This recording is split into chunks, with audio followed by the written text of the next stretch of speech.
শুনেছি ভোট নাকি ভারতের জাতীয় উৎসব। তবে বিষয়টা অনেকের কাছে ভয়ের হলেও আমার কাছে বেশ মজার, কারণ আমার ভোটার কার্ড এখনো অবধি আমার বাবা মার কাছেই। সেই জন্য এই কিছুদিন নির্দ্বিধায় আমি আমার মা বাবার কাছে থাকতে পারি। সকালবেলা উঠে খেয়েছিলাম ঠান্ডা ঠান্ডা পান্তা, তারপরে ছাড়াতে বসেছিলাম কিছু রসুন, কারণ বাবা এনেছিল আমার পছন্দের মাটন। সাথে ছিল তালশাঁস খাওয়ার পরে খাসির একটু নুনটা চেক করেছিলাম আমি মাত্র। এরপর বাবা মা আর আমি তিনজনে মিলে চলে গেছিলাম ভোট দিতে। ভোট দিয়ে বাড়ি ফেরার সময় খেয়েছিলাম আইসক্রিম। বাট দুপুরে লাঞ্চে ছিল ভাত, মাটন আর সাথে ছিল রায়তা।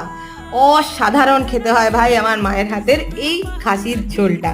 প্রত্যেকেরই মায়ের হাতের এই রান্নাগুলো না কিছু কিছু খুব স্পেশাল হয়, আমি জানি সেটা। যাই হোক, মাটন দিয়ে ভাত খেয়েছিলাম একটা মিষ্টি পান। এটা একটা আলাদাই ফিলিংস। সন্ধ্যেবেলা হয়েছিল বেশ। বৃষ্টিটা থামার পরে আমি আর মা বেরিয়ে গেছিলাম একটুখানি পুকুর পাড়ের দিকে। পুকুরে পা ডুবিয়ে বসতে বেশ মজা